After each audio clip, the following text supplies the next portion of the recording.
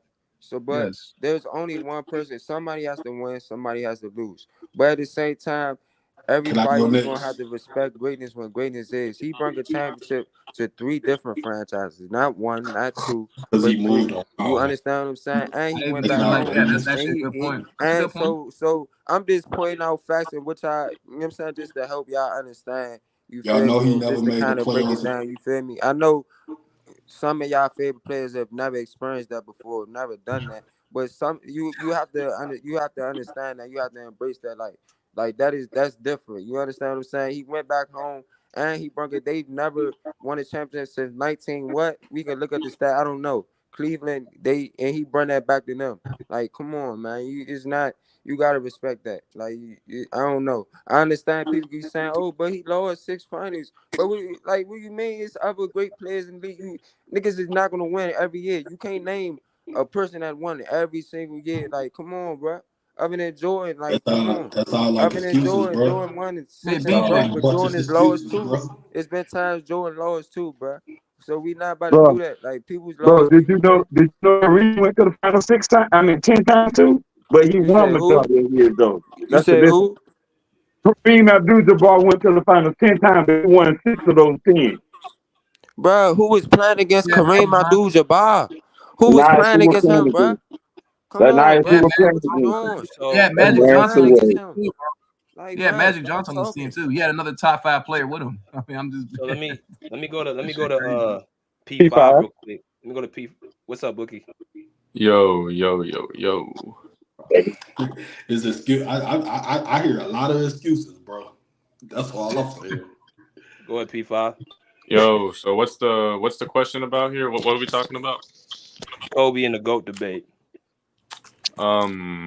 It's a cool conversation.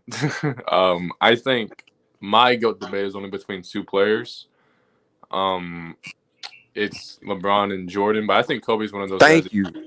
I think Kobe's one of those guys where if you want to put him in there, you can. I mean, Yeah, he's it on the depends on outside looking in, bro. what you value. Bro, If y'all, nobody answered this question Thank you, again. bro, for Hold on, hold on, keeping. hold on. Thank you Let for me let keeping it P5 real, finish. bro. Let P5 finish. Go ahead, P5. it depends on what you value. I guess what I value, because my top 5, Kobe's in my top 5, but I guess what I value is how great you were as a player in your own era. How long were you able to sustain it? So longevity, I guess. How impactful were you, and how did your winning, or how did your play translate to the playoffs, and how good of like a floor raiser you were, the impact that you had on your team, and just the individual player as a whole. So that's kind of what I value. My top 5 goes Jordan, LeBron, then it goes Kareem, then it goes Duncan, then it goes Kobe, and it's my top 5. I think Kobe's on the outside looking in for me, at least. Good point, Thank you, sir. That Kobe versus Duncan discussion ended in 08, Yeah, I man. wanted to ask Kobe about that. 4-1 him, man.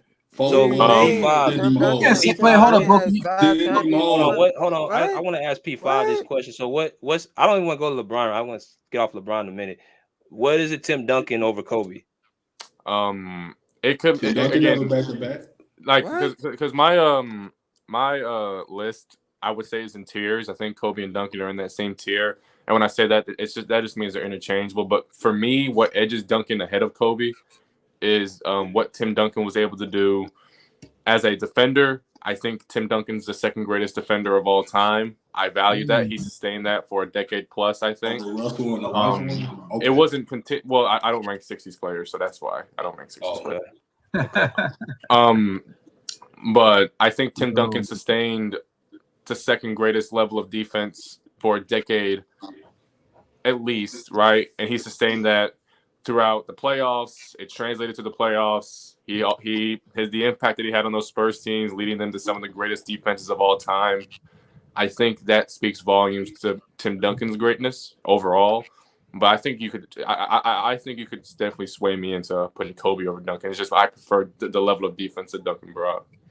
P5. Okay, no, I wanted to ask that question because I mean, when people say Tim Duncan over Kobe, I just don't see what the argument is. Kobe Really, destroyed. Tim Kobe Duncan. destroyed Okay, it, first off, man. if you look at the 2000s, how many times did Tim Duncan beat Kobe's teams? I think Like twice. once, right? Once. Twice. It was once, right? Once. 99 and 03. Kobe played in 99, but in 2003, that was the only time. Yeah. And then when it was just him and Tim Duncan 08, Kobe beat his team. 4-1 generally sweep. I don't see Tim Duncan won a championship when they went through a 7-year drought. People got to remember the Spurs went 7 seasons Kawhi showed up. until Kawhi showed up. They go back to back. He never So won how the dominant back-to-back was title. Tim Duncan dominant, or was he just really consistent with a great system? I think the thing that you're overlooking, and we talk about levels of competition here. I think y'all talked about it when it came to LeBron and why he was able to make so many finals.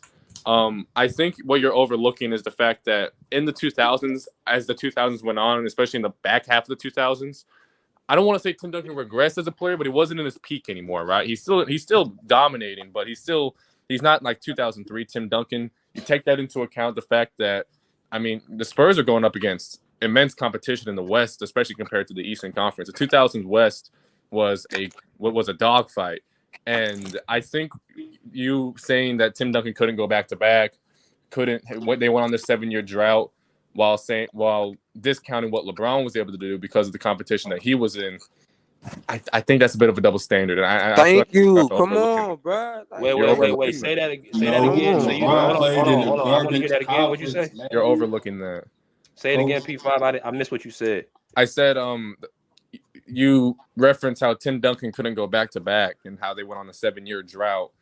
And I can just go past the fact that I think those Spurs teams, as time went on, just weren't as good as they were in the early 2000s. But Tim Duncan taking a step back offensively at least. But I think what you're overlooking is the fact that I'll just use an example of what I just heard y'all talk about. Y'all discounted LeBron going to all these finals in a row because of the Eastern Conference he was in, while then slandering Tim Duncan for not being able to do it. But you said LeBron was in a weak conference. That's why he was able to do it.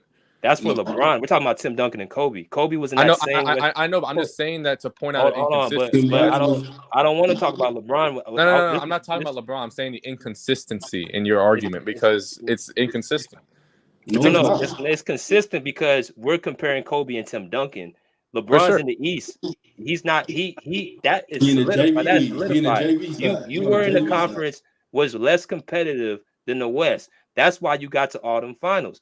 That is consistent. But then don't slander Tim Duncan because he was in a strong conference. No. I'm saying when you compare when I said Kobe is over Tim Duncan, that's not slandering. I said Kobe went to back in that same conference. That's why I don't understand where Tim Duncan is over Kobe because you were in the same conference as him, and he got you to back-to-back, not back-to-back championships. He went 3 years in a row. Yeah, he did. I don't see. And I commend. And guess what? And guess what? I commend Kobe for that. And that's just how great of a player Kobe Bryant was in his peak.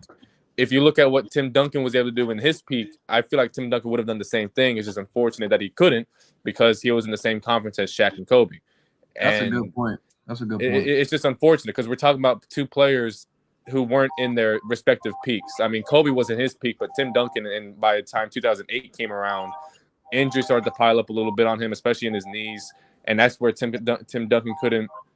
And that's where Tim Duncan wasn't able to sustain the dominance that he had in the early 2000s, at least. And that's fine. I respect. And guess what? I commend Kobe for what he did. What year was it? 2008, where he just torched the Spurs defense, right? I commend him for that. But I don't judge players based off of individual matchups. That's why, like, if since Dirk beat LeBron in 2011, that doesn't all of a sudden mean Dirk's better than LeBron. That's not. Or another example. But just because the Lakers lost in the first round one time, that doesn't mean whoever was on that team is better than Kobe. P5. Tim Duncan had a chance to beat the Lakers in the early 2000s and not Kobe was the best player in them Spurs series. You are. So if you was that, you had David Robinson, you had a But who? team, No. and We're talking you about had David Robinson. We're you talking had about a hold David on. Robinson. You had Kobe was the lead dog in that Spurs series, back-to-back years. If you telling me that all it took was Tim Duncan being in his peak, and you still got beat, that doesn't hold We're no weight. talking about a Spurs team that, I mean, the fact that you're saying David Robinson is compelling to me because we're talking about a David Robinson who was nowhere near the same player. Could he still defend? Sure, but he wasn't the David Robinson that you're talking about or referencing. And we're talking about I mean, what are you basing that off of? Because you have to understand the Lakers and how Shaq playmakes was, and again, this is no slight to Kobe Bryant. He played amazing in that series. All right. But when your entire defense damn near is focused on is there background noise?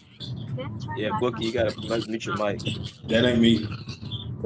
Oh, that's probably Monty. Go Yeah. ahead. But I think when it comes to that, when your entire defense is focused in on Shaq, who we all know how dominant Shaq was at that time, that's going to lead to easier looks. And it's not it's not easy. It's not easy, but it's easier to dominate like how Kobe did when the entire defense and when the entire defense or most of the defense is centered around trying best to slow you down talking about a Shaq. guy who was getting triple teamed. I'm not sliding what Kobe but was able. that is a slight. That's a slight. No. It's not a slight to what Kobe it is was a able slight, to do. bro. It's just breaking down how the That's a Lakers hell played of a slight. basketball. It's breaking down how the Lakers played basketball. It's not a slight to Kobe Bryant. He played amazing in that Against series. the Spurs, Shaq struggled against the Spurs. He only averaged like. Hold on. What I'm saying is P5. You're saying when I said Kobe was the best player in that series, you followed that up with said it's easy for him to dominate, as if he needed Shaq. And he was not the best player. And he was not the best player on the team. That's the difference. That series he was. He was. No. Shaq was always the best player on the team. No, he was not. Wait. The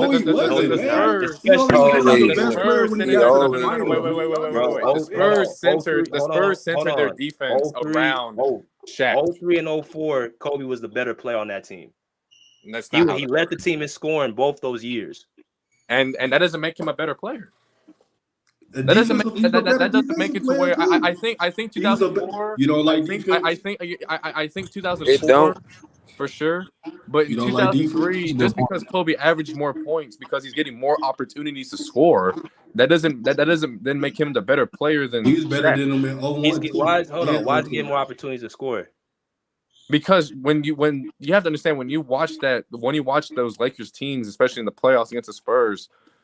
When they dump the ball into Shaq, he's getting doubled almost every single time against the Spurs. He's getting doubled. Why? I said 03 and 04. He led them in scoring. You said that doesn't make him the best player.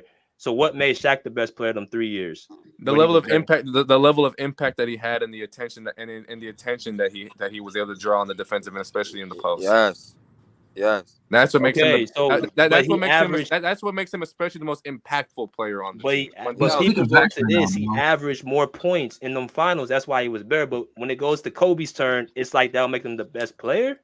Rebounds too, BJ. Rebounds and blocks. He had like 10 rebounds and 2 blocks a game or something like that. Okay, and Kobe Bryant had 6 assists and like 2 steals a game, and he had all defensive first team. I mean, we can nitpick both sides, but there's a reason why LA Lakers told Shaq to kick rocks and they kept Kobe because he was the better player them last 2 years together. That's a better point. That's a really good point. Or the fact that Shaq was entering his 30s and Kobe was still. But I'll say this though, BJ, that's not old. That's not old. But for a center who relies on physical dominance when a guy enters their 30s, yeah, there's going to be a decline there. So that tells me and we saw the decline. The decline came because he didn't keep himself in shape. Yeah, because he's based on physical dominance, and he entered his 30s, didn't stay in shape, and we saw the decline. He wasn't the same player. That's why I'm saying though he wasn't. That's another reason why I have Kobe over Shaq all the time because of his longevity. But I'm saying you said he was the best player since they were. He was not. Them last 2 years, Kobe was the better player them 2 I years. think Kobe was better than Shaq at the. I think in at the- 04 at you the can make that 2000. argument. I don't think you can make that argument from I think- from Hold the up, years wait, what did you 2000 say, to Boogie? 03. you say, I said Kobe was better than him after their first championship. Oh my God, disrespectful. Yes, I said Bro, yes. what the hell? Kobe was the leading scorer up Niggas until be the saying finals anything, Kurt. when Shaq Niggas played be them saying garbage anything, centers. Kurt. You notice Shaq. You notice Why you every have to be time so Shaq. disrespectful, bro? So You here's my notice thing every about. time Shaq played against an all-time great center, he lost. That's a good. Okay, that's a good argument. I'm not mad about that. When he played against Hakeem, he lost. Hakeem was. When he Hey, played Hakeem, against Ben, he lost. okay. He Not couldn't mad at win that. until he got with Kobe. I mean, He see, had that's Penny Hardaway. People if act you, like Penny Hardaway if you was telling me trash. Shaq was this, and why couldn't he not win until he got with? Let me scratch that. Why couldn't he get past the second round in LA until he became? You had Eddie Jones, you had you Penny played Tim Hardaway, you Duncan. had Nick Van Exel, you had all these all He stars, was and you losing couldn't to the win. Jazz too. You couldn't Yeah, win. yeah. I will say against the Jazz, Shaq got exposed defensively against the Jazz. He got exposed. Shit, you got exposed Got against the exposed. Spurs.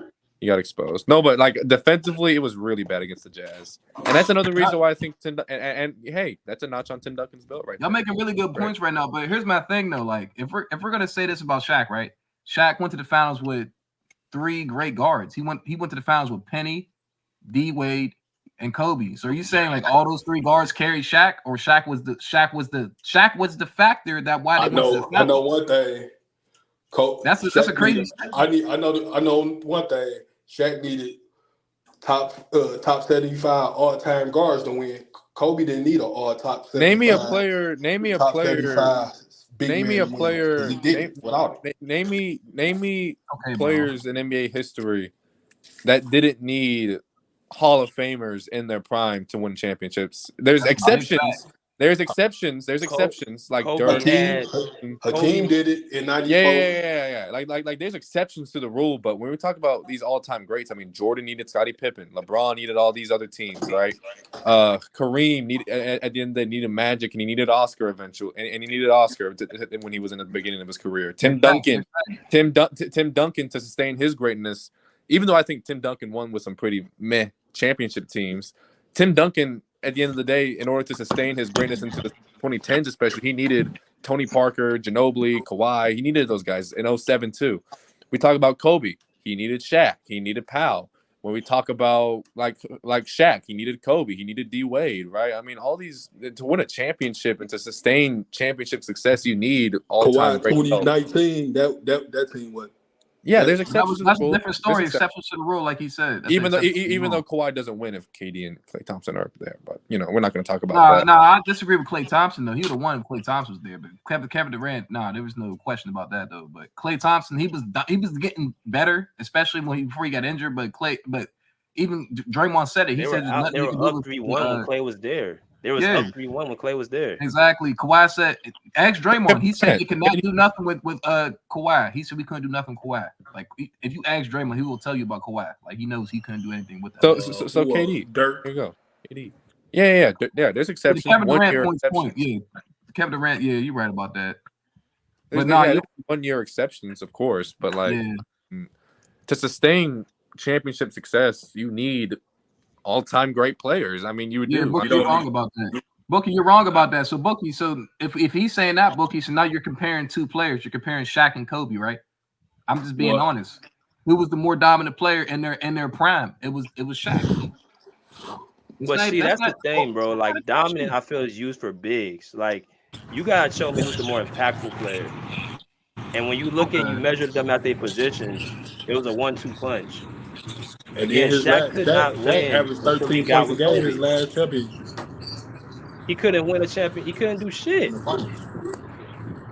So obviously you ain't as impactful as you advertised. Penny was top 3 in MVP voting in '96. Come on, man. And you got swept by Hakeem Olajuwon. He did get swept by him. He did get swept. I will say that. Hakeem was a little different though, man. But I'll say this though. So we can't skip over the Detroit out of Pistons. all the all-time greats. He been swept the most. Yeah, for sure. I didn't know that. Bro, this nigga been swept, gentleman swept, embarrassed. So I'm sorry, bro. I just think they're really trying to advertise LeBron's career. Hey, BJ. But even then, I don't go into when I rank players all the time. I don't go into swept and playoff win-loss record. I go just based off the individual player and how good they were. And if you play a lot, LeBron numbers look great. Yeah, he got I all don't even those base finals off of because he numbers. I played in the based garbage off of East. numbers. That's the crazy thing. He What you played in base the it off garbage of, East. P5? My eyes and what they're able to do on the court. That's a good point, bro. I know one thing. Because we were just going based off the numbers, right? LeBron would be probably my GOAT if I just go based off of the numbers. Yeah, he probably would be, but even then, I feel like I could still make the argument, even though I don't think he is. But he got too many stars in his game. But I think that it's just based off the eyes, because I think numbers are based off the situation and role on the team. He is not clutch at the free throw line. He doesn't have a consistent jump shot. He takes away from his teammates for their abilities. You have to hold your game back to satisfy him. There's points in the game And you where damn for LeBron Kobe? James checks out. Kobe never took away. He didn't take away from Shaq. He didn't take away. Kobe from was a Kyle. selfish player too, bro. And you stand for Kobe? No, I think Kobe ain't passed the ball. Exactly. No. I'm saying Kobe wasn't even passing them niggas the ball. You like that doesn't. That's what I'm saying. Like that doesn't make sense. Like Kobe wasn't even had confidence in them guys to even make shots, bro. Like you get what I'm saying? Like it was a different type of. It was a different type of thing. Like Kobe wasn't passing on the ball because that's a little. They didn't think they was making a shot. So he shot every time. Like, come on, bro. Like you gotta look at everything. You can't. Come on, bro. It's the impact of the BJ, player. Like, LeBron fans come on, ain't bro. gonna like Kobe, this. he was a great player. You know, he shoot 37. He was a great player. 7% outside the paint. The Thank restricted you, Lamont. area. He's spitting facts right now, bro. Yeah, bro. Like, 37% everybody outside the want paint. like. He wasn't even passing them niggas the ball. His stories they tell like Kobe not even pay. Like, come on, bro. Like, stop it. But I gotta go to work. I love y'all, BJ. Love you, boy. I gotta go to work. Kobe is on the outside looking in. I'm sorry, my guy. Salute, Monty. That's a little disingenuous. If you look at Kobe in the late 2000s, he was passing the ball. He was a really good playmaker. Kobe was a really good playmaker. But I'll say this though, bro. We can't forget about this stat. Kobe does have the most missed shots in NBA history. I'm just letting y'all know. LeBron about to pass him. That tells me that he was shot jacking. LeBron about to pass him. That tells me, yeah, he shot jacks. He shot jacks. But the thing also he was in the most toughest era in defense. That's also, but again, that's the problem too, because Kobe wasn't inefficient by that metric. He just played in the league for. He played in the league. He played in the league for 20 years as a high volume scorer. Of course, he's gonna probably get in the stat like that. And that's nobody in the 2000s. No perimeter player in the 2000s shot over 50%. And that's why LeBron's about to pass him too in that set, because LeBron's played in the league for 22 years as a high volume scorer. I mean, of course, I think longevity total stats like that. That's not how you should argue. Yeah, fuck the misses. How many did he make? Missed shots and turnovers. Because the argument is who has the most missed shots of all time, then I'll be able to say LeBron has the most points of all time. He's the greatest scorer ever. Yeah. And I don't do that because he the only. Y'all know he the only perimeter player on this list. He's top 5 in missed free throws. He's the only perimeter player on that list. And that's another problem. I come with the facts. That's another problem. My longevity stats. He's been in the league for 22 years, and he gets to the line almost anybody. Of course. So out of 22 years, he couldn't shoot 80%, not one time. Hey, don't do it. He wasn't a great free throw shooter. That's great. Does that away from? He wasn't, but I still all say these like, holes in his game, bro. That's the thing, though. Like he has holes in his game. Like I didn't. You That's say why he need closers. P5. That's why he need closers. Like P5 said. P5, you said that you watching the game. Like, what weaknesses did Kobe have in his game? Kobe's weaknesses. As an offensive player, I don't think it's the fact that there was many weaknesses. I just think that there were things that other players did that they just did it at a higher level than Kobe Bryant did. That's a good point. You remember how the Spurs? Because how the Spurs guarded LeBron. True. They guarded Kobe like that and got lit up. because when it, Yo, and go again, ahead, B5. 07 LeBron was flawed in the finals, 1000%. We They both did know that that. to him in 2013 too. And he Especially played bad. just offense, like offensive rankings, right? If I'm looking at Kobe, I'm like, he's an amazing scorer, all-time great scorer. He was a really good playmaker, and he was able to score on all three levels. But for me, someone who values when it comes to offensive players playmaking at a higher level than scoring, I think, because that elevates the team Dominate around. the ball, man. Come on, Because bro. You that can't play in elevates. a real system. Kobe dominated the ball too, bro. Don't do that. No, he No, he did not. didn't. No, he did Kobe not. played in Hey, the yo, triangle don't. He Hey, we're played offense. in not the doing that, Nah, yo. triangle, Kirk. bro. Nah, Kobe You Kirk. not don't dominate the watch Kobe ball. played. basketball, bro. Kobe played in a triangle offense with the Offense. ball moved. LeBron James has played in the system where he The- controls the offense and it runs through him. That's why You Dwayne want Wade to had sit here to and say that change. Kobe never That's why dominated Dwayne the Wade ball. had to look at film on Jordan so LeBron could be the primary ball handler. Because Bro, LeBron you, can't you play know you without don't the have to. ball. The You don't only have to year, like have hold the on. ball in your hands. Hey, Kirk, you know the year that Kobe had he didn't have to run through the triangle offense? You know how much he averaged that year? How much? 35 points per game. So basically, if you had a career of Kobe Bryant not having to go through an offense, that's around what he would average in that tough ass scoring era. When does LeBron average 35 points per game in the season? They still make our defensive team Yeah, too. he's not going to be able Come to do on, that. bro. Come The on, man. last player that did that was James Harden. Not make our defense while averaging 30. So here's my thing about because I think that triangle's offense kind of saved Kobe because before that, like we're saying Kobe's not a ball hog, this and that, but Kobe was definitely like, give me the ball or get the fuck on my way. Like I think we all know that. Kobe was That's a the good thing. playmaker. That's the thing we saying though. It saved him Yeah. as far as winning because it taught him how to play the right way. But if you just gave Kobe the ball and just say do what the hell you want to do, like you gave it to LeBron, you know what his numbers would look like. Yeah, if James Kobe Harden. was a Come high on, man. usage, if Kobe was a high usage rate dude like Luka, the James Harden and LeBron, man, his numbers would look crazy. I see what y'all saying though. So basically the triangle, like you said, so That's the a triangle that's a offense flaw in LeBron game too. If you can't play in the system and play off the ball, that's why he lost a lot of finals too. It's not just because of the teams he played; it's his style of play, man. Yeah, that's true. You're not gonna beat you're not gonna beat a team with a high IQ and smart enough coaching to play that style of play all the time. No, because it's easy. It's predictable. It's easy to scheme for that offense. Exactly. But who else you got? You said P5. You said LeBron, Duncan, Jordan. Who's the fourth guy you got? Kareem. I'm up and down. I think Larry Bird the greatest small forward ever. I'm not mad at that at all. Okay, so what's the case for Kareem?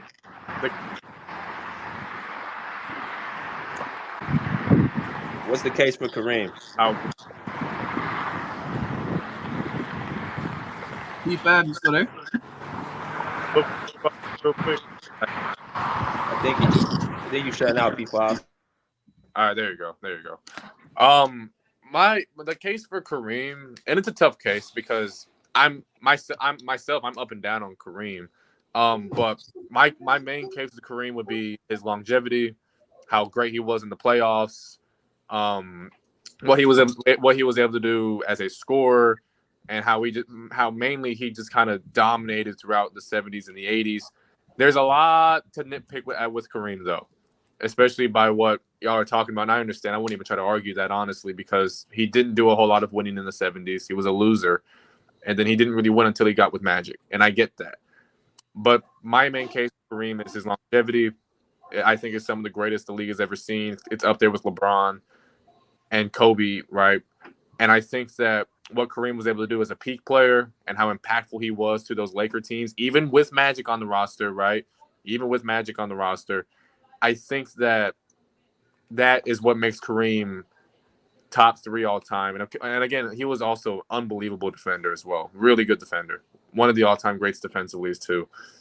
So I think both sides of the ball, longevity, peak, and playoff impact and floor raising, I think is what, or ceiling raising, I'll call it. Ceiling raising is what I think gives Kareem the nod over those guys. But even then, It's arguable, honestly. I'm up and down on Kareem myself. It's a hard.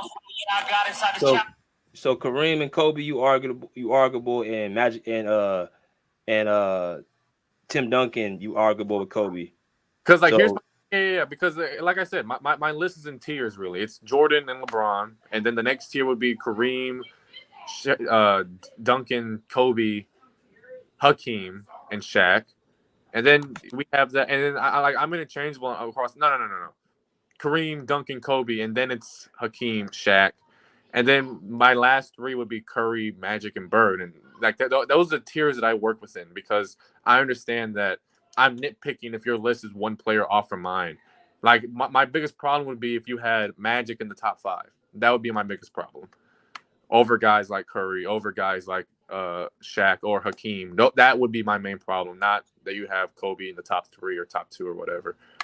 Or actually, I would if it was in the top two, but I would argue that. But so when did you go? I'm sorry. No. I was done with my monologue. I was done with it. So since that's a better point. So since you guys go in tiers, what is it that when did you put LeBron over Kobe? I mean, I don't want to say when because like I wasn't because I made this list again. I didn't watch Kobe live, right? And I guess the answer that a lot of people would give you is 2016, but I wasn't making top 10 lists in 2016. Mm-hmm. But I made my top 10, and Curry's gradually moved up the list. But when I put LeBron certified number 2, it was in 2020. It was sometime last year or the year before that. And it's not because of what LeBron was able to do in that year. It was just me going through the players, making my own top 10 list, and watching as much film as I can, or as much film that I, was going to let myself watch, really. And I made that conclusion based off of that last year or a year and a half ago. It wasn't live. I decided, LeBron won a championship. He's above Kobe now. Or LeBron's done this. Now he's above Kobe. It's just I made my top 10, and that's just how it. So you basing it off. You didn't have a point of putting LeBron over Kobe. Like you didn't have a moment, but you said LeBron in top 2 is when 2020 happened. LeBron in top 2 Hello? It wasn't like I watched a live moment of LeBron and was like, this is the moment that pushes him above Kobe Bryant. No, it wasn't that. It was just me evaluating these players and saying, I think LeBron was just a better player than Kobe Bryant. That's just what it is for me. If I was watching live, the moment would probably be 2020 because that level of longevity and how great he played. But I don't know because I wasn't making lists at that point. But when I made my top 10 list, that's how I made it. So I'm only asking because I've heard somebody else say this too. Like a couple of people come in, they never watched Kobe live. So do you think it would have been different if you probably watched Kobe from like 2000 and to his end of his career? You think your opinion would be a little different?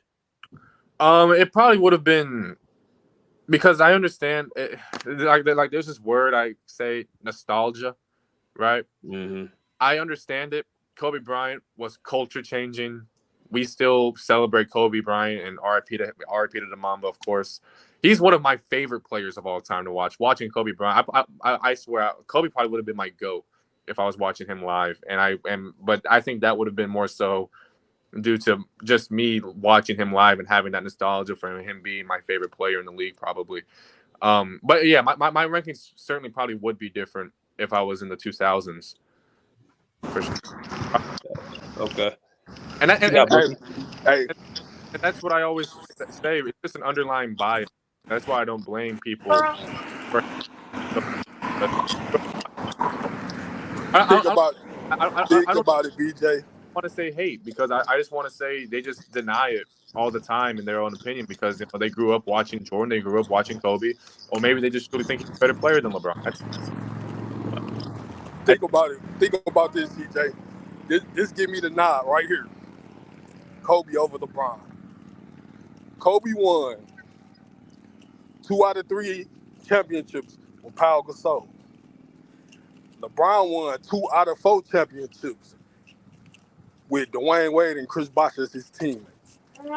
Don't you think Kobe is more impressive? By far.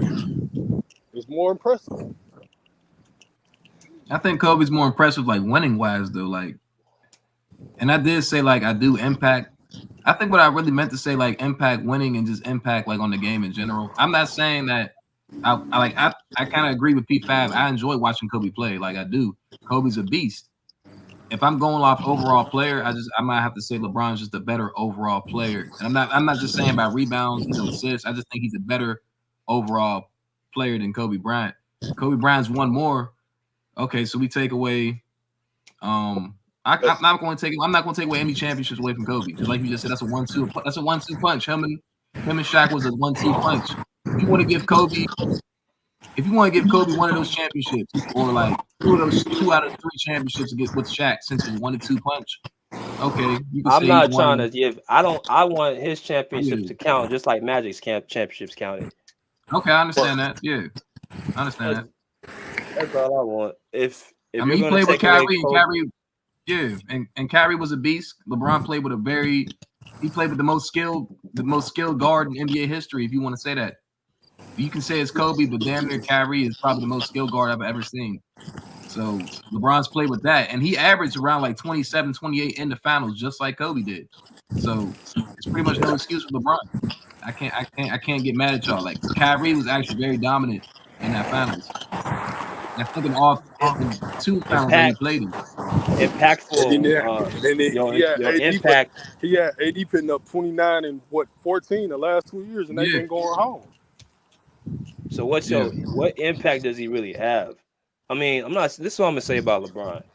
I think LeBron has really benefited off of his talent, his athleticism, his floor vision.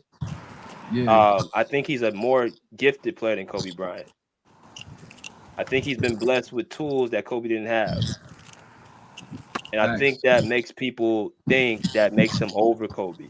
Because every time I have this discussion with people with LeBron and Kobe, I ask them, well, what do you put him over Kobe?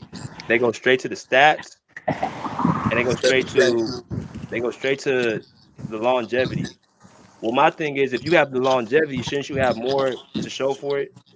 More winning, more championships, He less definitely losses. should, bro. He definitely should. No, I agree with that. I don't know. It's just how LeBron a bigger player, but Kobe the better post player. That it doesn't add up.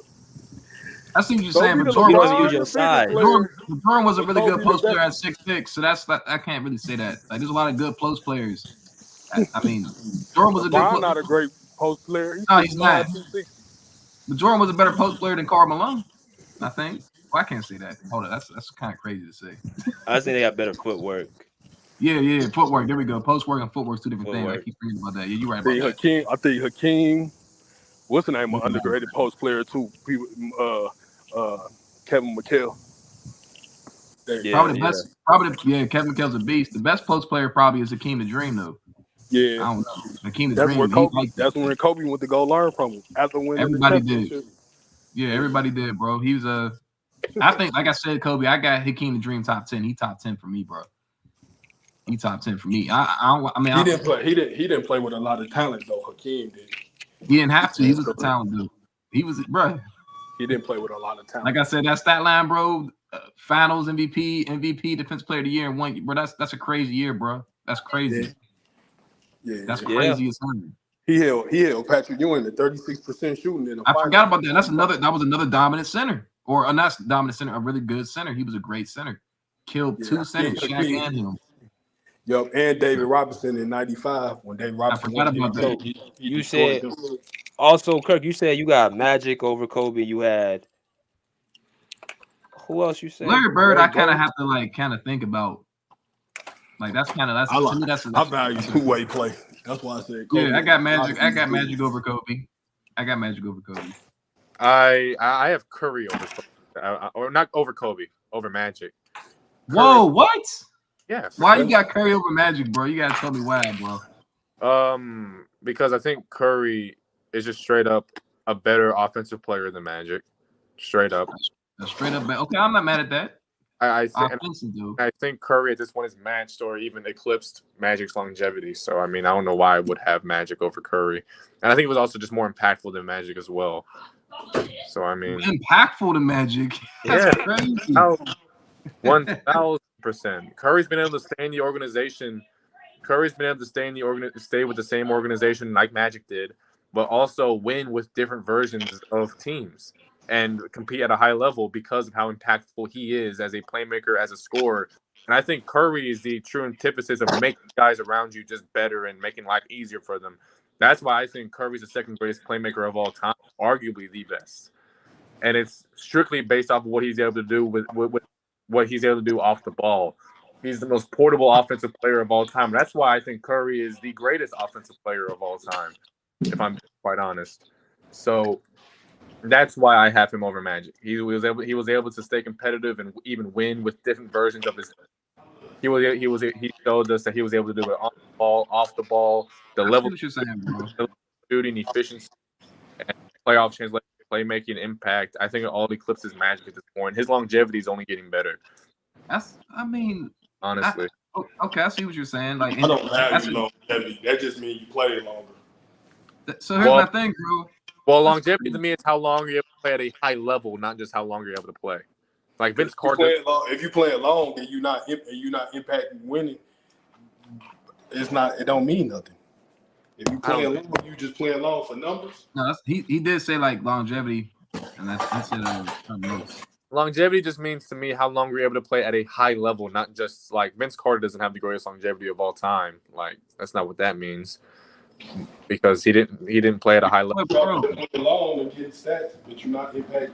It's like I think LeBron, he's been in the league for 22 years. He's played at what I would call a LeBron level, all-time great level, for about 15, 14 years.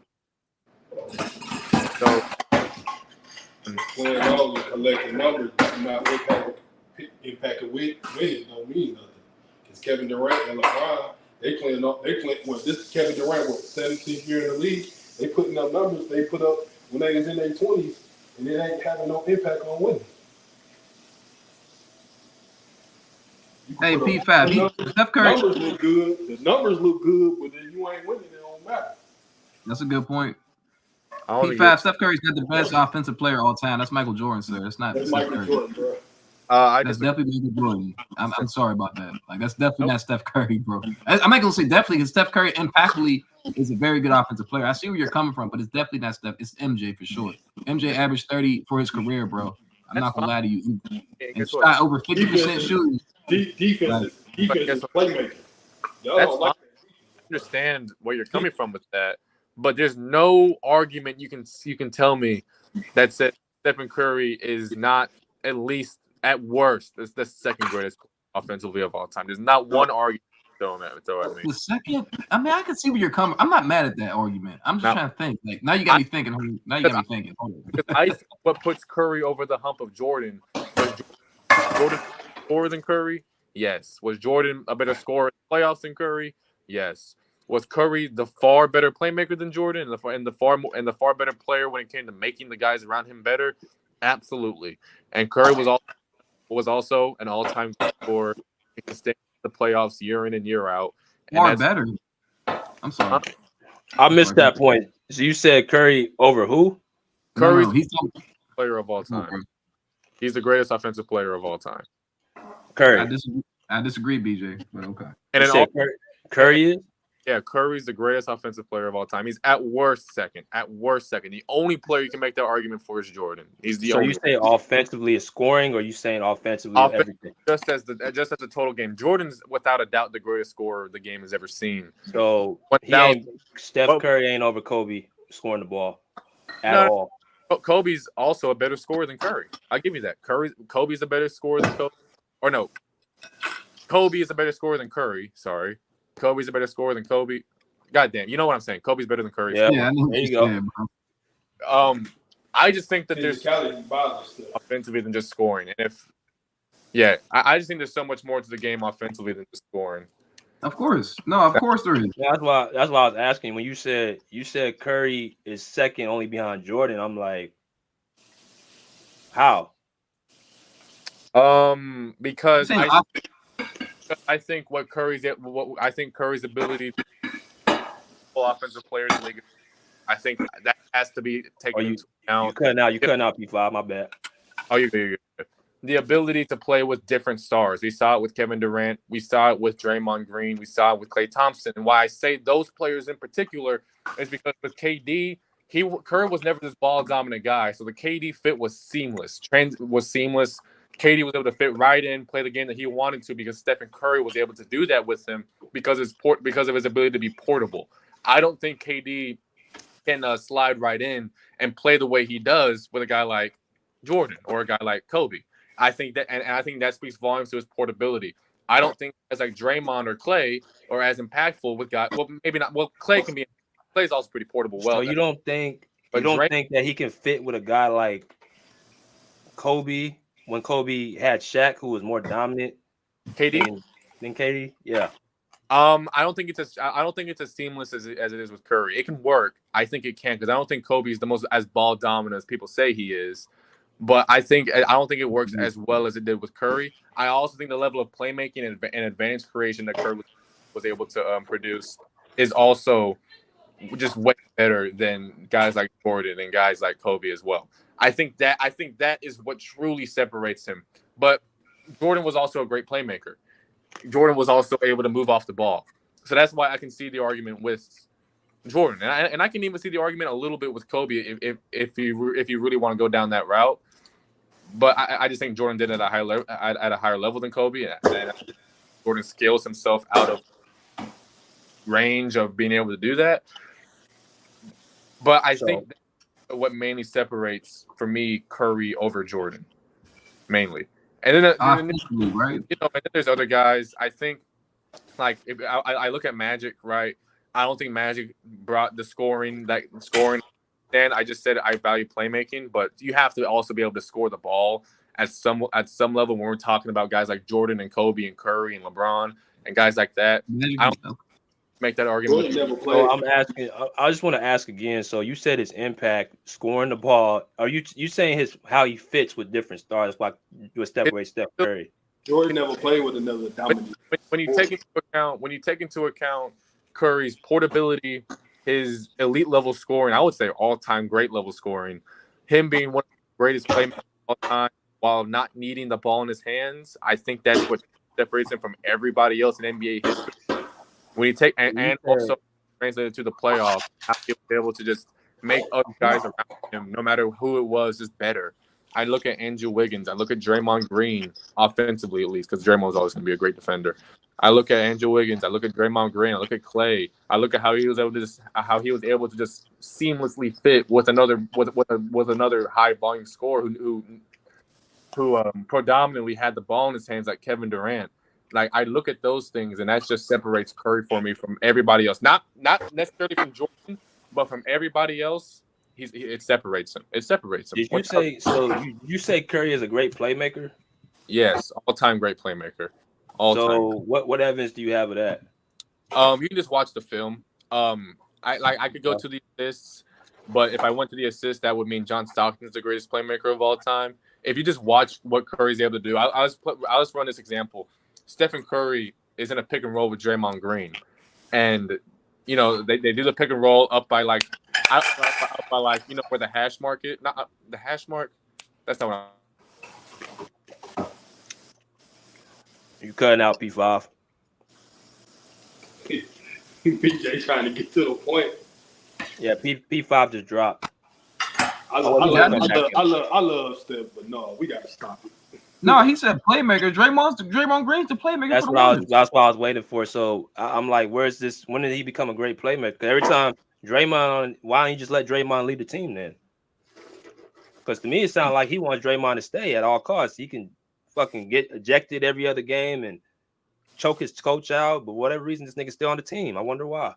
Klay left, but you let Klay dip. But Draymond can't dip. Exactly. He runs the whole. So why don't you just let Draymond? Why don't you just let him go? Cause I seen stints where Draymond ain't playing. Warriors look bad, and Steph can't handle that point guard position.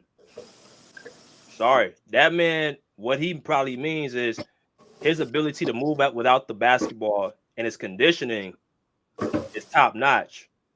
But stop it, bro. Like the defense is like again, and I'm talking about it. I'm gonna bring it up one more time. The era that we playing in right now is the weakest era defensively we've seen.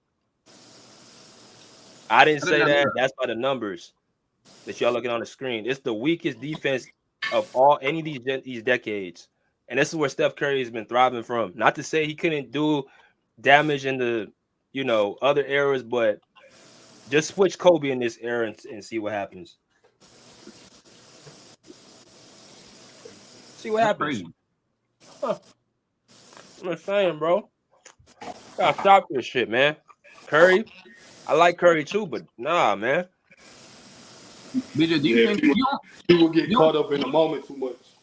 I agree. You don't think Steph's better than Magic, do you? Nah, I think Magic's over Steph. Steph is not a real point guard to me. He's not a real point guard. I know he plays the position, but that's not his real position. I agree with you, bro. But all these dudes are scoring point guards in this era. It ain't really no true point guards. All these dudes want to score. I think Steph. Here's the thing. I think Steph is getting better. I think he can surpass Magic. Yeah. I If think he if win he one wins more another title, if he win one more title, I'll give it to him. I'll give it to him. But here's my thing: if he passes Magic, isn't he top 10 all time? Then? Yes. Yes. Okay, I understand. I got him 10 through 15 right now. I don't know. It's crazy. It's like I mean, I can see what you mean. Winning one more championship, but it's like, damn, like Magic 3, like. But I don't know. I can't can't have to give Steph the nod, but Steph did win without KD twice. Magic didn't never win without Creed. So, but he never needed to though. He never needed to. You can see Magic's dominance. Yeah. He had dominance passing the ball to other great. That's another thing too. People want to talk that 80s Laker team is one of the best teams of all time. All those goddamn weapons, bro. All them damn weapons on that team that Magic passed the ball to. Yeah, he did all the scoring help he could get because he averaged, I think, what was his career average? Like 16 points? 19. 19, man, come on, man. And he averaged 19 points and 11 assists and 7 rebounds. That's crazy, though. Yeah. The assists is crazy, not the points. Shit. I mean, I see what you mean. What did he do in the playoffs, though? What did they go up to? It's his season average, his career high in the regular season scoring wise. He averaged 24 points and 12 assists in 1987. That's crazy. What was his rebounds? 7. Oh, I can pull it up right here. You said 24, 7, and 12? Yeah. That's insane, bro. It's either 23 or 24 is one of them. That's bro. Because Crean started getting older, and Pat Riley told him he had to, Magic had to pick up the scoring load. But he never. Yeah, I'm gonna say like that's still crazy stats to me. I don't think Magic really had to be. I mean, but Magic can score the ball. We all know that though. Yeah. He didn't have to score. I mean, could he? I don't know. I got to do some research, bro.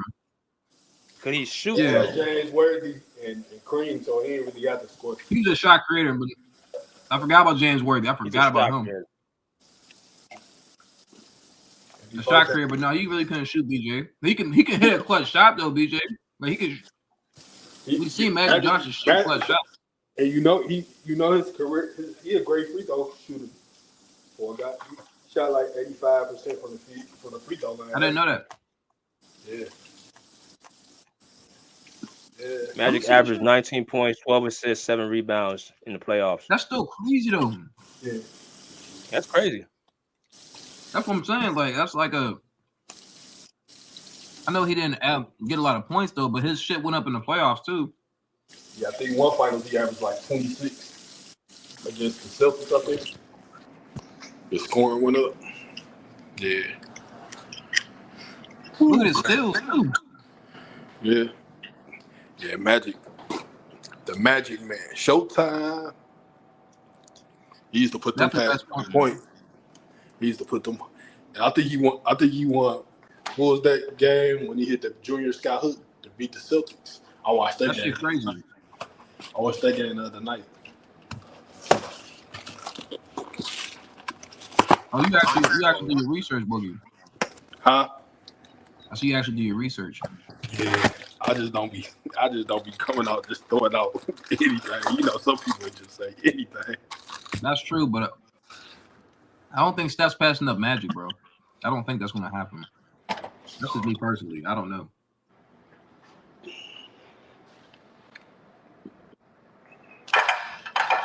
I think he's the second greatest. I think he's the second best. My top 5 point guards is Magic, Steph, Isaiah, Oscar, and probably is a toss up between Jason Kidd and Chris Paul.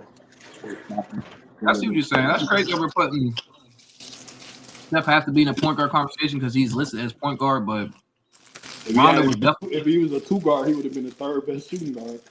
That's true. I mean, Rondo's definitely a better point guard than Steph, like by twice the level of Steph to me. That's just me. Rondo was a beast. Rondo was like that. Man, we've been on here for we've been on here for 3 hours, bro. Ain't nobody convinced me yet why Kobe ain't over LeBron or why this man ain't in the GOAT discussion. Oh, all right. Explain my case. Yeah, Bookie, you need to come in here more often, Bookie. I'll be seeing you in the comments. Oh yeah, I was just on Mookie show the other day when Scat was on there.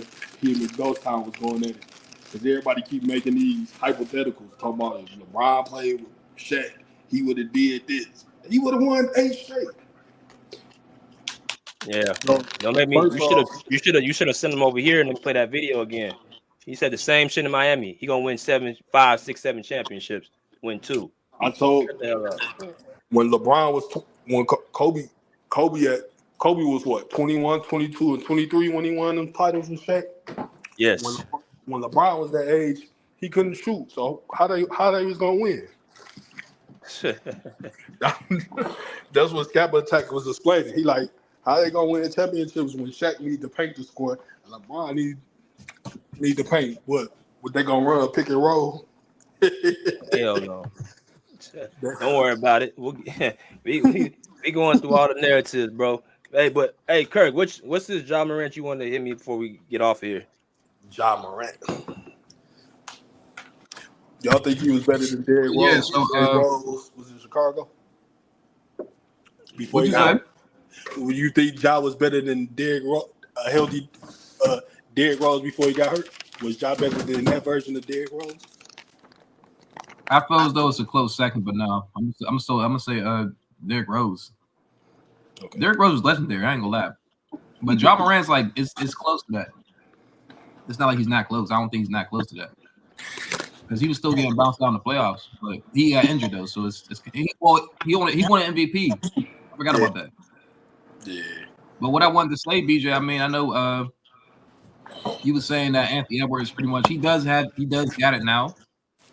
Of course, he's better than Ja Morant right now. I can't even say that because Ja Morant he's been acting silly. He hasn't been doing what he was supposed to be doing. I think Ja Morant and Anthony Edwards are pretty like close. If I'm being honest, like if they're both like playing at their peak, I feel as though Ja Morant is right there. I don't think Ja Morant's just that. I'm not saying you was saying like he's just a high flyer, but I don't think he's just a high flyer. I think he's a better playmaker, but he does have the ball in his hands more. And Anthony Edwards is a shooting guard, so of course he's going to be a better playmaker off him having the ball. And Ja Morant stats does go up. He did beat Anthony Edwards in the playoff series, but that was kind of a iffy. He didn't have, like you said, Bane. I did look at Bane's numbers. He was technically he damn looked statistically better than Ja Morant, but Ja Morant damn near averaged a triple-double in that first series. Ja Morant was pretty impactful without scoring the ball. That's what puts me over. That's why I say Ja's better than Anthony Edwards because to me, he can rebound just as good as he can. He can play make better. Anthony Edwards is better defense, of course. I'll give Anthony Edwards that. Impact wise, on winning, like who's going to be like the determining factor, who's going to win the game? I say Ja Morant has better impact. They need Ja Morant on the floor more than they need Anthony Edwards. That's just me, even though it's close. But I'll say Ja Morant is just a better player than Anthony Edwards. But not right now, though. I'm just going to say Anthony Edwards at default. Kind of like right now. So what's the argument? What's the debate? I mean, I'm saying like the debate is like you're saying when John Morant comes back, he's not going to create like pretty much like Anthony Edwards. He's got it. I don't think Anthony Edwards. I don't think anyone has in the Western Conference other than Shea, because I think Shea better than everybody, probably other than Luka. But Anthony Edwards and John Morant, they close, bro. So John Morant come like, but then again, Anthony Edwards got a better team than him. So John Morant, his team is not even that good this year. So I don't know. Maybe there's not an argument, but I think John Morant can be better than Anthony Edwards, like in the future, like maybe the next 2 seasons. But his team has to get better though. Like Anthony Edwards, his team was second seed 2 years in a row. Yeah, but look at it. But look what they got now. They don't got Dylan Brooks. They got Bane there. He got hurt. He got hurt in the Golden State series though. Who? Ja did. So of course he did. And he was dominant in that series too before he got hurt. So, but I'm saying, I want to give. I got Ant over him though. You have to right now. It's not. It's like by default though, bro. Shit, that shit just by my. I've always had Edwards better over Ja. Like I've been saying this for 2-3 years, bro. I said this man gonna be the best player in the league. This Ant shit really don't surprise me, but I'm saying Ja, his game ain't as complete as Ant. He ain't bigger than Ant. He ain't stronger. I think Ant's a more better defensive player. I think Ja easier to guard, especially on basketball. I think it's easier to defend though, because of hella easier to defend, like because of the jump shot, the lack of the jump shot of Ja. And I could stop there. It's like, what is Ja really other than a player that scores in the paint and is an exciting talent? What else does he do? He's not a great. He's a liability on defense. He has an inconsistent jump shot. He's actually pretty solid at the free throw line, but you don't go into games saying Ja, you want him to shoot 10, 15 threes or something of that nature. What is he really? What is Ja Morant? What's his game? He's a shot creator. Huh? I say he's a shot creator. He's a high energy player. The thing about Ja Morant is, bro, because he does have flaws in his game like everyone else. Like Ja Morant, he does need to get better with involving his team. Even though he does try, but I think he could do better because he could be a really impactful point guard if he wanted to. Because he doesn't land like Derrick Rose the way he goes to the lane either. Like he's not. Of course, he has knee injuries and everything, but he was out with a shoulder injury, I think, right? Mm-hmm. Last season. So Ja Morant, like he's actually pretty controlled when he goes into the paint too. He doesn't just go, you know what I'm saying? Like he doesn't like just land or like he knows how to play the game. Like he's very fundamental. He has a nice floater too. I don't know. I think Ja just has to get better with like just winning, just impacting, like winning. Like what does he need to do? Like I just think I just think he's. I mean, I'm not saying he's a better player than him, bro. I'm just saying like he can be, if that makes sense. Like Anthony Edwards has it right now. Shit, he's older than Ant. Shouldn't we be saying about Ant? That's what I'm saying. Ja's working back. That's why I said I don't see how you. So you admitting Memphis's team ain't as good as Minnesota's. We both know that. I said I don't see how Ja's gonna just. I don't see Ant just giving up to Ja. Like Ant's already just want to gold medal. He got his team to the conference final. It's like, bro, like what reason would he have to let Ja back in? Like, and who's Ja to say like he's gonna come in and take anything? I mean, you got a good point, bro, because he's not in position to take anything. Yeah, nigga, you missed the whole entire season, which in reality your team from when they had Dylan Brooks and Tyus Jones and Triple J and all them, they was winning games without you. They went like I think what was their record, like 17-3? It was something crazy like that. Yeah, it's like nigga, I feel like he replaceable. I don't know about that, BJ. That's crazy to say. I don't think he's irreplaceable. If I put a guy, I'm talking about if I put a guy who's a up and coming star, if I put Shea on that team, well, I think I like Shea over Ja right now. I'm starting to look at SGA over Ant-Man. I'm starting to, but I won't do it. I gotta see another year. Wait, what'd you say, BJ? What'd you say, BJ? I'm starting to look at SGA over Ant-Man, but I need to see this. I need to see it this year because BJ, he is. What type of question is that? You I know know he you is, like. I know bro. you like Shea, bro.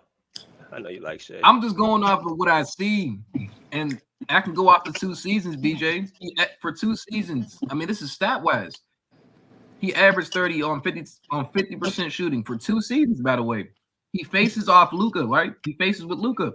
He outplays Luka. And They Kyrie. should have went 7 games. He outplayed Luka and Kyrie in that series. But Kyrie was different because Kyrie was getting locked in by. They had a game plan for Kyrie. They had a game plan for Kyrie.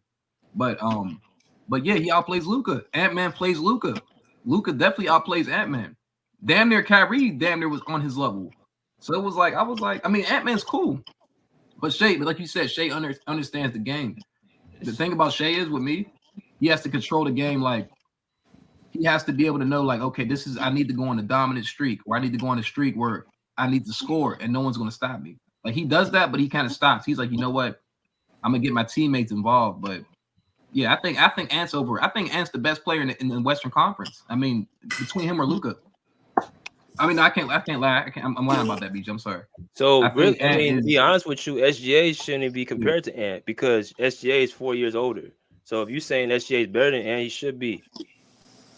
The question is, can Ant-Man pass SGA? Because he's He can. 22. He can.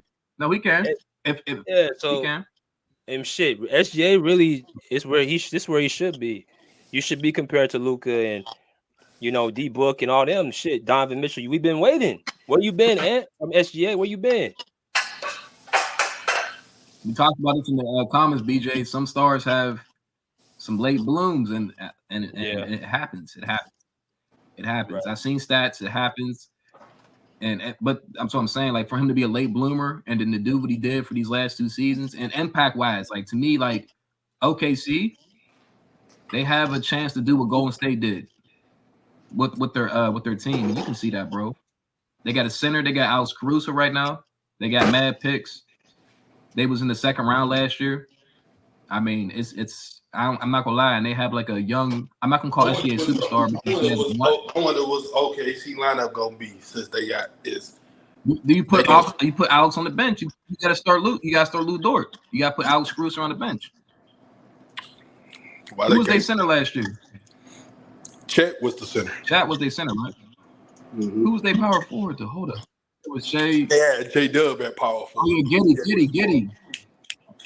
You have Giddy. Okay, I see what you're saying. Though. This is gonna be a little different. Then I see what you mean. Shea, Lou Dort. It's probably gonna be Shea, Caruso, Lou Dort, J-Dub. Why would you? They might put Chet at the 4 because I forgot they got Hardenstein now. That's what I'm saying, bro. I think you put Alex Caruso on the bench. That's actually good for Alex Caruso. He can harass the bench. That's actually a good. You take him off the bench. You don't put him in the starting lineup. You put him like in the last minutes of the game. Yeah, but you don't start Alex Caruso. I don't think you start him. They gonna. I don't know, bro. Because they got old boy too. I like old boy for them too. That other guard, what's his name? That went to Kentucky. Jalen Williams. No, Kalen Wallace. I like him too. Kalen Wallace. They got him. I forgot about him. He played. He's talented. You do a lot of things on the floor, though. Yeah, they got a talented team over there. They got, like I said, they have a chance with going. They're looking like a Golden State type team right now, bro. Yeah. Yeah, they got a team. Shea keeps playing the way he's playing, and then Williams, he keeps getting better every year. And I actually think Williams, he's very tough. He's a little underrated, honestly. What do you average? I think he averaged 18 last year. I think 20, bro. He averaged 18. The Chet averaged like 16. Yeah. They all young, so they'll be straight. Okay, bro. OKC tough, bro. That's my favorite team, bro. Yeah, they got a team. OKC tough. Shea, maybe take I wonder another level. I wonder what the Pelicans about to do with all. They got a lot of guys. They got no star over there though, bro. Who they got? They got Murray, right? Murray, yeah, they do. The third, right? They got DeJounte Murray. Oh, they did got DeJounte Murray, huh? Yeah, DeJounte Murray, C.J. McCollum, Brandon Ingram, Zion. I don't know who playing center because Valanciunas gone. So. But they trade him to the Hawks for DeJounte Murray? He signed as a free agent to the Wizards. Oh man, well, why do you do that? For money, I guess. Oh hell no.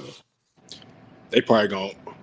If I was the Pelicans, I had CJ come off the bench and I'll start Perry Jones because you're gonna need some defense out there. I try to find a way to get rid of Brandon Ingram. Get rid of him. Yo. Because I don't know where he was at last year. I don't know where he was at last year. Oh yeah. He got to go, bro. Or I don't know. Like he kind of got locked up by Lou Dort. I don't know what happened to him, man. I don't know what happened to Brandon Ingram. He was playing like he was injured the whole year. Yeah. I see Zion that lost all his weight. He did lose weight? Yeah, they showed the video. He lost a lot of weight. That's good. That means he's about to be more dominant this year. Yeah. If anything, that weight's been like getting them injured. That's what's been going on, honestly. Yeah. So, Pelicans they talented, bro, but they the West is a little too deep. Yeah. There's a lot more things to worry about. No, you said Jamonte Murray, so that's a good piece. Yeah, they need a point guard anyway. Yeah, exactly. Because Brandon Ingram, I don't know what's going on. Like I said, he got to go or something. Someone to match Zion. So that's they actually match good together. So we gonna What's the name? He signed that extension with the Utah Jazz. Who? Laurie Markkinen for like 200. I seen that. He took the money. I mean, Utah Jazz, they like a young. They're a fun team to watch. Hey Bookie, you gotta see P5 didn't come back. His ass in P5, the dude that dropped out, that was trying to argue for LeBron. His fucking signal was messed up. You see, he ain't came back, right? I remember who he was debating somebody on Mookie channel one. No, he was debating Crunch Time. And Crunch had him. He ran him out the thing. They was debating Kobe and LeBron. He ran him out the chat. That's what we do, man. We run people off. I like P5, but man, when you said you ain't watched Kobe like that, I was like, I already knew where this was going. Well, my old boy said earlier he started watching basketball in 2017. I'm like, oh yeah, bro. Kobe retired in 2016, my brother. Why'd you even up here, bro? I'll just say this though: if you start watching basketball late, just do your research. Like I start watching basketball late, but I did like a lot of research on old players, especially Kobe. Kobe was like, you still should be able to have a back and forth with somebody, even if you weren't around. Like you weren't there when Magic or Kareem, but I can have a conversation with you about where I put them. Exactly. Not gonna lie, y'all. Kobe. I think y'all can agree with me on this. Kobe. And I got this from somebody too, but when Kobe got hot, bro, Kobe was like, he's one of the great streak shooters of all time. Bro, when Kobe got hot, you're not stopping him. You're not stopping him. you know, he held the 3-point record for a while when he hit them 12 threes in the game. He had the record. He held the record for like 10 years, and then Steph broke it, and then Clay broke it with the Bulls. That's what people don't understand, bro. Like Kobe, his ability to make tough shots and hit them. Like a bad shot for me would be a good shot for him or a regular player, bro. Like, hey, Bookie, you got him top 2, right? Yeah, I got it. Yeah. Y'all remember when because when people mention the MVP awards, that the media votes on MVPs, and we all know they didn't like that man. So that's why. And you think Steve Nash got 2 MVPs, Jokic got 3 MVPs, Giannis got 2 MVPs. None of them are better players than Kobe, Shaq, or Hakeem, and all 3 of them got 1 MVP apiece. So I don't look at the MVP award like that. Good point. Because back in the 80s and the 90s, the players voted on MVP. See, now it's what the media be voting on there. You know, they got their favorites. Perfectly put. You gotta come up here more often. You definitely do, bro. Y'all remember when Kobe scored 50 on MJ? 55. 55. Man, Yep. he scored. Man, that shit was crazy. And 40 though. and All 42. MJ could do, I mean, he was 42 in the second half. Yeah. He was old as shit, but all MJ could do was laugh. Yeah. All MJ could do was laugh. He was doing that shit in MJ's like right after his prime, bro. And Kobe was like a pup. He had like 33. I think it was 33 points, and Mike had 36. I know what you're talking about. When Yeah. Kobe was 19. Kobe was 19. Yeah. He's talking about when he was hitting fadeaways on MJ. He was hitting fadeaways on MJ. He was hitting, yeah, exactly. Or when he outscored the Mavericks in the that's crazy to me, bro. I think Dwayne Wade he cheated himself out of a top 10 consideration. Yeah, I agree with that. I think his knees. Somebody asked me this question. They was like, "You feel like Dwayne Wade could have been on that tier if he didn't get hurt?" Because you're talking about somebody who he won a championship his third season of his career, bro. Like he felt D Wade could be top 5 if he never got hurt. D Wade was like that, man. He was a better penetrator than Kobe. He can go to the rack better than Kobe, but I ain't say he was better than Kobe. But he was just he didn't have the jumper. He didn't have the jump shot. He didn't have the jumper. But eventually he did though. The mid range, the midi, yeah. He had it after 06. We know that. Oh yeah, I remember. D Wade was a beast. 09, he averaged what 30 points, 7 rebounds, 7 assists. Him and Kobe was going back and forth that whole year. Whole year, him and Kobe was going back and forth. That was the year I feel if there was a time to say he was better than Kobe, it was in for that little small window. For that small window that a conversation. D Wade was going off. He used to split that pick and roll. Man. Hey, but BJ, even like when people y'all say remember how clutch people be saying James Harden better than him. I'm like, what do y'all? Nah. No, he's not. Nah. Fuck no. He was never. Hey, D Wade was even. If we talk about clutch, like being clutch, D Wade would literally get a steal and hit the game winner on you. Like D Wade was like his clutchness was crazy, bro. He was clutch as hell, bro. He would get a stop and then score on you. He was MJ type clutch. That's how good D Wade was. D Wade was very clutch. Mentality. D Wade had multiple steals and stops and game winners, bro. You can look it up. Like that dude was tough, bro. He used to block. He used to block beat me and junk off the glass too. Exactly. I'm still thinking about that dunk on the Cavs, bro. Oh, against Verjao. That's one of the best dunks I've ever seen in my life. Man, he did him bold. And then walked over him too. Because the play before that, LeBron tried to dunk on Jermaine O'Neal and got his shot blocked. And then the next play down, D Wade, we watching that game too. My brother was watching that game. Yeah, that was a 2010, I think. Yep, 2010. That dunk was ridiculous, bro. He didn't even think about it. He just went up and just stepped over him. I said that was an Alvin Iverson type, MJ type moment, bro. This nigga D Wade was crazy, bro. What's the craziest play I've seen him do?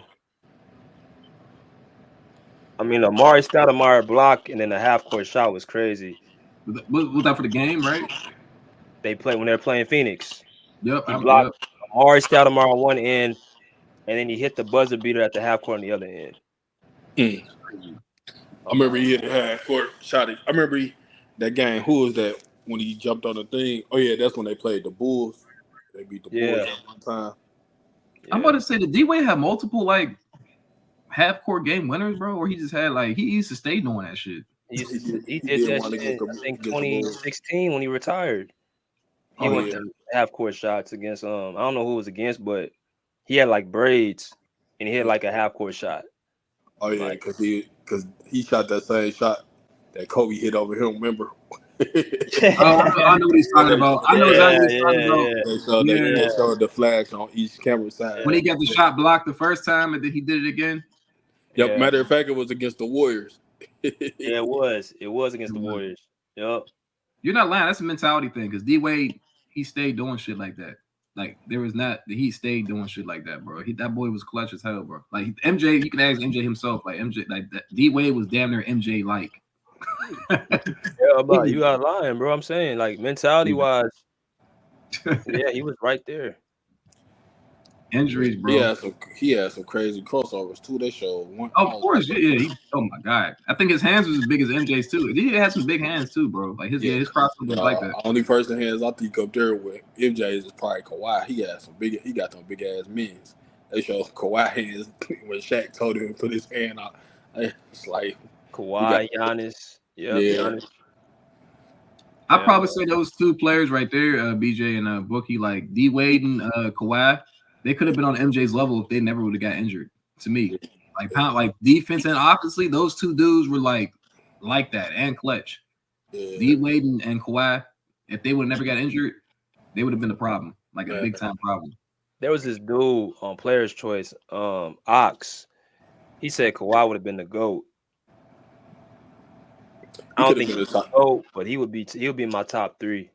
He'd be top 5, bro. Top 5. Yeah, he can get hurt because his numbers go up in the playoffs. All these Dallas Mavericks fans was getting on my nerves. I wish he would never, because these Luka Doncic fans keep talking about he owned the Clippers. No, the hell nah, bro. We already talked about this, bro. No, Luka's cool, bro. Luka ain't that, bro. And I just seen that last year. I was like, you know what? I said I gotta kind of.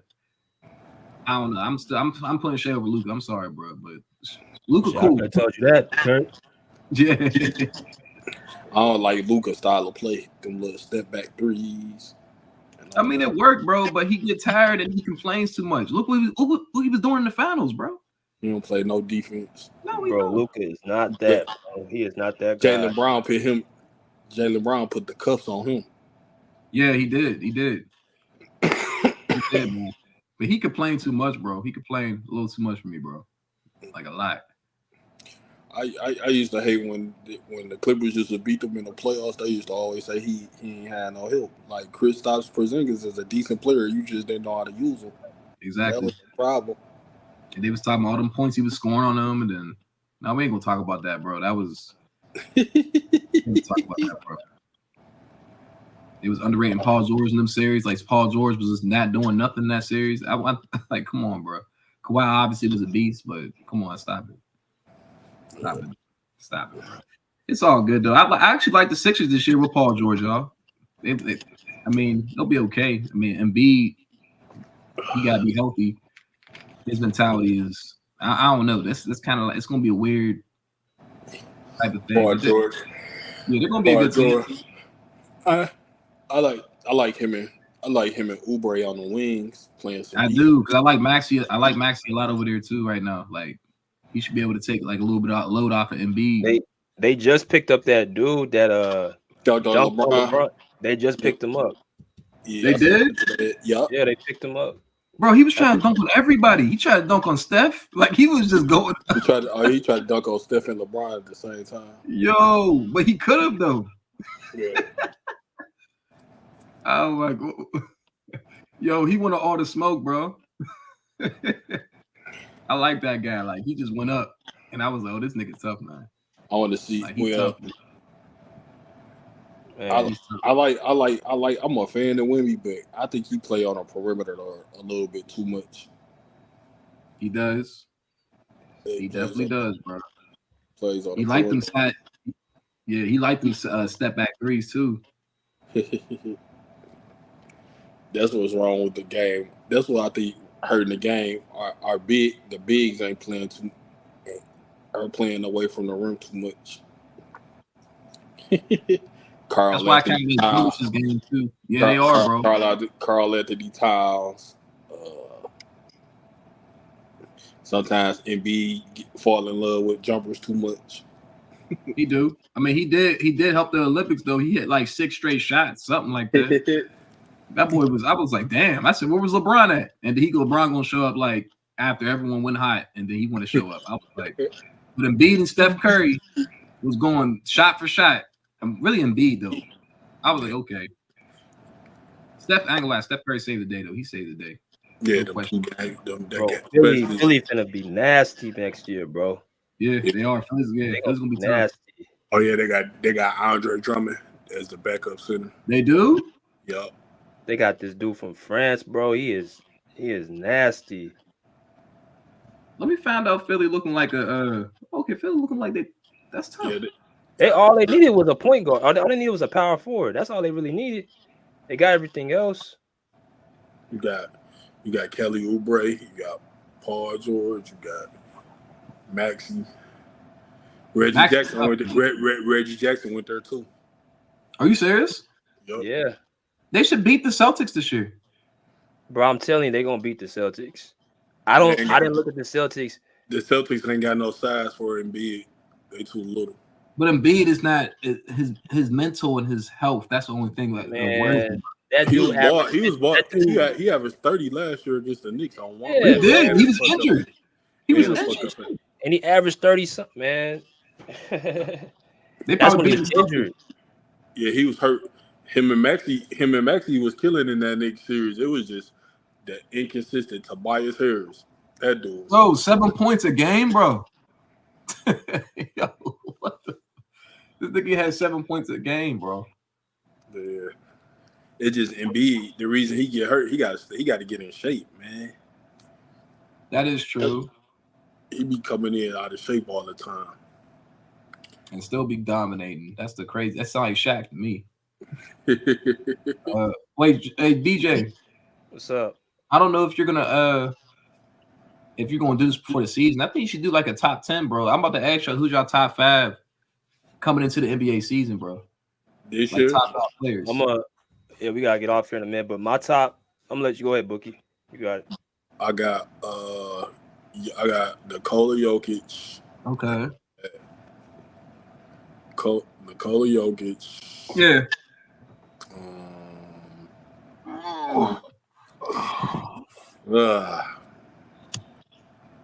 You don't know? Trying to think. I got Shea. I'm not mad at that. I got Ant-Man. Oh, I don't like that. Okay, that's tough. I don't like that. That's crazy. It's a toss-up between Ant-Man and Tatum. You're missing hella players right now. Hold up. What? I'm gonna have to put Luka in there. He did just go to the finals. I'm not mad at that. And I get Joel Embiid. You have to put him in there. Yeah, Joel Embiid. Yeah, because Steph and LeBron and KD, they putting up numbers, but they not impacting. They numbers not impacting winning. Thank you, bro. I keep telling niggas that, bro. Niggas love saying LeBron and KD. Steph. Steph's understandable. They had their time, but they're not top 5, bro. They're not top 5 players anymore. I totally agree. I tell niggas that all the time, bro. Because my top 5 similar to yours. I got Jokic. I'm gonna say Giannis, but Giannis was disappointing this year. He was hurt. He was hurt. He missed the whole playoffs. I forgot about him too. Nigga averaged 30 and 12 and like 2 steals in the block. But 5 assists. Yeah. Something like that. He was dominant this year. He does it every year though. But I'm gonna say Jokic. I'm gonna say Giannis. I'm gonna say Embiid. I want to say Luka and Shea, but I think I'm missing a player. Like I'm thinking, like who else? I could say Jason Tatum, but I don't think Jason Tatum's better than Shea. I think Jaylen Brown, but if you're gonna say Jason Tatum, Jaylen Brown has to be right next to him. So it's like they both top 10 players. Yeah, they both top 10 players, and I'm not gonna say Anthony Davis. Anthony Davis, you can kind of say he's top 5 this year, but I don't think I don't know, bro. I'm not trying to be bad. I don't think Ant-Man's top 5 yet. I think he's top 10. I don't think he's top 5. I'm gonna say Luka and Shea in my top 5 with Giannis and Embiid, and it's interchangeable, bro. I ain't gonna lie to you. Like this is kind of like off this coming into this year, and that's like stats and impact for all those players. Yeah. Me. Who you got? BJ. Oh, my top 10 before we head out. Jokic,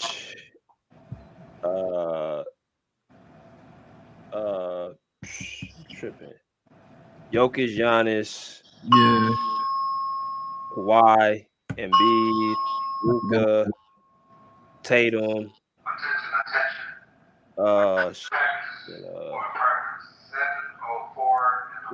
top 10?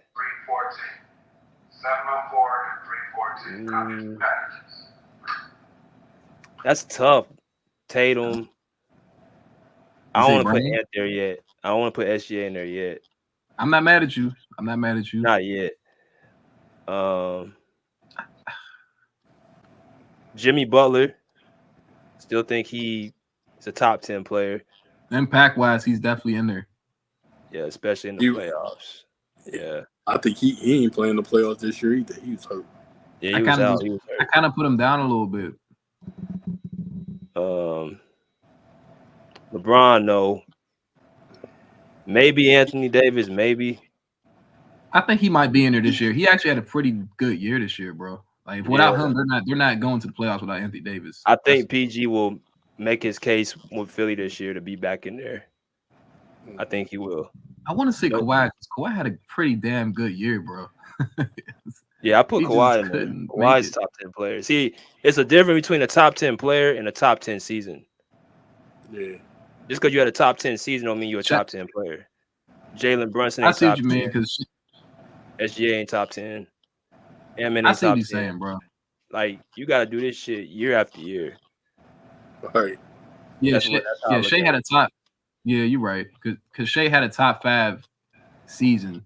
I'll just give him 2 seasons off what he's been doing for the last 2 seasons. I kind of put him in when the he top finished second in MVP. Mm-hmm. He should have been. Bro, he should have been first, bro. We both know that. But I'm not mad at that. It's Jokic. Yeah. But he had himself a year this year, bro. Like, he had a crazy year this year. Crazy.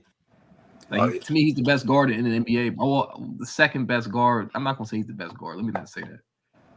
Second best guard in the NBA. Third, he's up there, bro. Where y'all got Donovan Mitchell ranked? Top 15. He might be top 10 though. I got him top 15. Is Jalen Brown? I like that. I can see that. Donovan Mitchell against the Celtics, he was balling before he got hurt too. Yeah. He always balls though. One thing about Donovan Mitchell, he's gonna ball, bro. Is he gonna win all the time? Is he gonna win? But he's always gonna ball, bro. That's why I know Orlando. I like that little young team over there. Orlando's tough. They talented as shit. They tough. But hey, fellas, we going to end it here, man. I know this been a long ass live, man. Bookie, appreciate you, Kirk. I'll be back again, bro. Yeah, please. Appreciate you, BJ, for having a chat. All right, bro. All right, man. Love all y'all, man. All right, Boogie. Nice meeting you, bro. That's a bet. Yo, definitely appreciate all my guys coming in, bro. Shout out to Rick, my co-host Rick, for holding it down. Monty, P5, even though you ran off the panel, bro, you can come back anytime. But again, if y'all think Kobe Bryant should be in the GOAT debate, let me know in the comment section. If you guys do not, let me know why. Is he top 5? Yes, yes or no. Again, if you guys have not already, make sure you hit that like button, to share, subscribe to the Cash App, and to continuously support us. Pull up a seat, pull up a chair, pull live. Peace. Out of here like swim wap.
We like that.